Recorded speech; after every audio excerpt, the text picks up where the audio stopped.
Our next guest is Steve Cooper of the Civilian Marksmanship Program, and he joins us now. How's it going?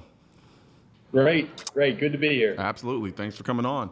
So for those who don't know, tell us what CMP is. CMP is the Civilian Marksmanship Program, and we got going back in 1903 when Congress and Teddy Roosevelt, coming out of the Spanish-American War, felt that our marksmanship skills weren't the greatest, and they wanted to train people basically how to use the long arm and side arms of the military at that point in time, which was a revolver and a 1903 Springfield rifle. So we've come a long way since then, but the marksmanship training is really at the core of what we do. And so at that point, we were an office of the Army, Secretary of the Army, and we still report to a degree to the Secretary of the Army in terms of our rifle sales. And I can get into that in a minute, but basically we teach people firearm safety, and we hold competitions around the country, and we're partners with the NRA on holding the national matches here at Camp Barry. Gotcha. So those competitions, like what typically those competitions consist of? Is it a variation of different shooting skills, or is it? Yeah, it's primarily bullseye shooting. Okay. So rifle bullseye shooting and pistol bullseye shooting, and we've got trophies. NRA's got their trophies as a partner with us in the national matches, and we have our own board trophies, what we call them, from the original board that put the CMP together back in 1903. And so between the two of us, NRA and CMP, we've been running the national matches here for well over 100 years at Camp Barry, and a few years prior to that at Seagirt in New Jersey. Awesome. And so outside of that, what other programs do you guys offer? Well, what really fuels us is the sale of rifles. And Okay. that is surplus rifles from the military.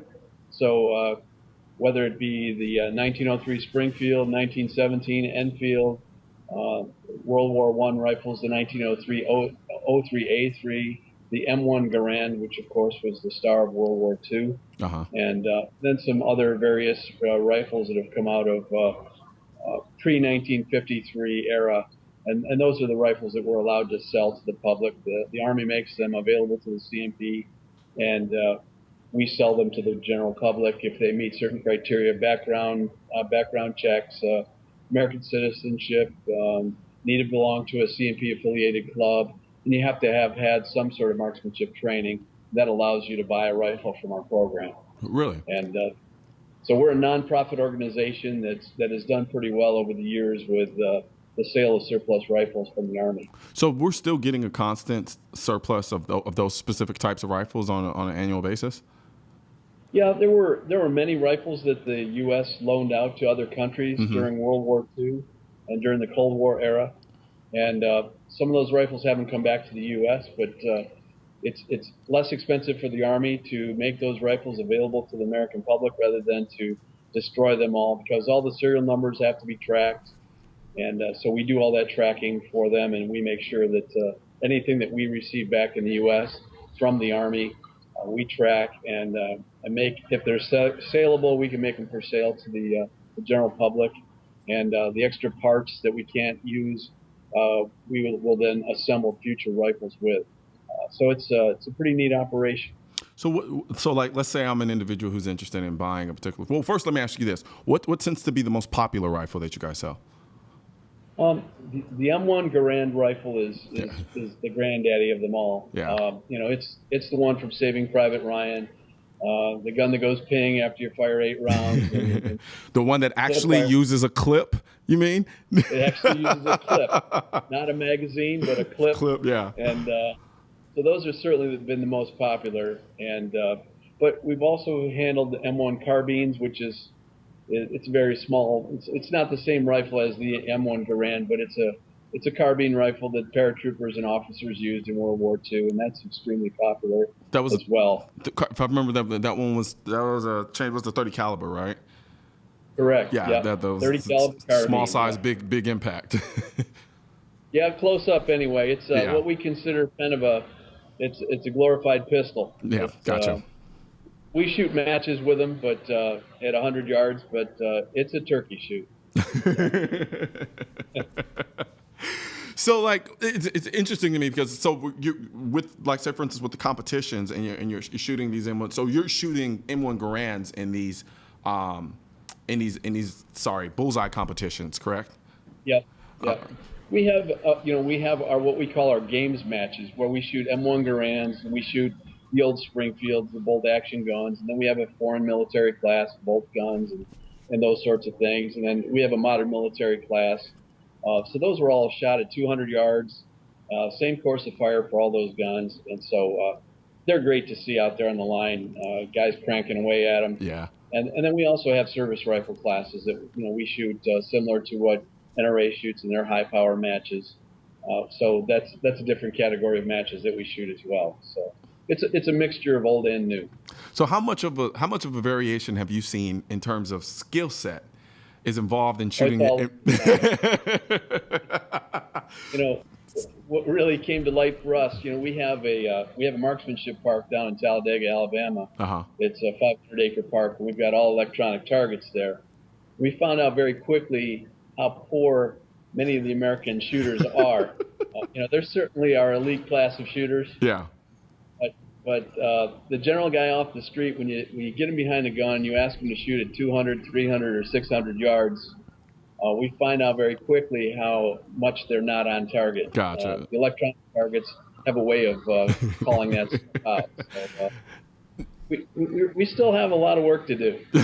We still have a lot of marksmanship training to do.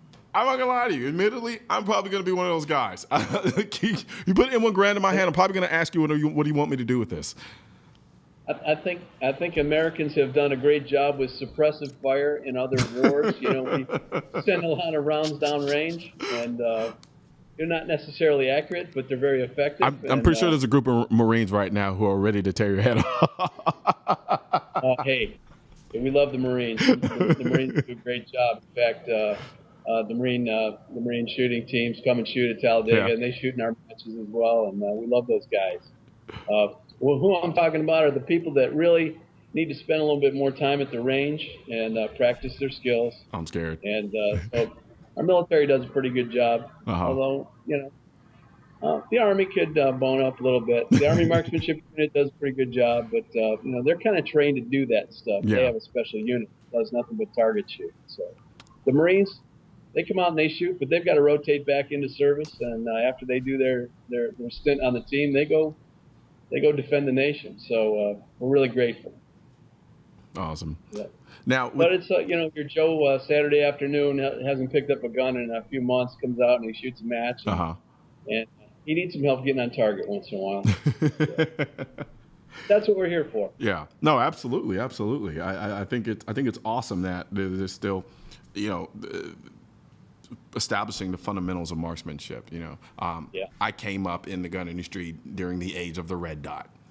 Like basically any and every accessory you could possibly have to help you be a fake good shooter. I had it at my disposal. So I wouldn't be surprised if I picked up an M1 Garand and realized that my fundamentals were a little bit less than subpar. It's kind of coming full circle because we've started introducing optics into our matches, and so we're not putting optics on M1 Garands, but in our service rifle and modern military rifle matches, we're putting optics on guns. And that's what guys are getting trained with in the military these days. They're not using the old iron sights. Yeah. So what's cool is we've got people that are really good with iron sights, and then we've got younger people that are pretty good with optics. So it's a nice mix, really. Yeah, no, I love it. I mean, the idea of combining the old and the new is always going to be a good thing in my book.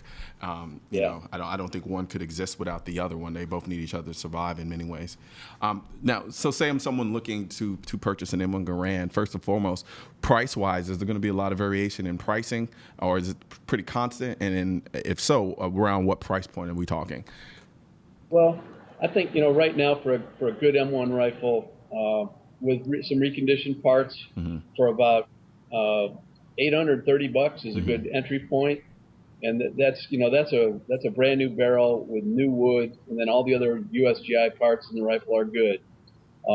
But if you want an authentic M1 rifle that's come off a battlefield, now you're talking about more collectability and not necessarily a great shooter, but now you're talking more like $1,200, $1,500. and we have an auction site for those guns that are just very rare, and they can bring $20,000-$30,000. Now it's not frequent, but Now, what? when you start matching numbers and excellent condition, and or maybe it's got some provenance, it was held by a certain soldier or whatever.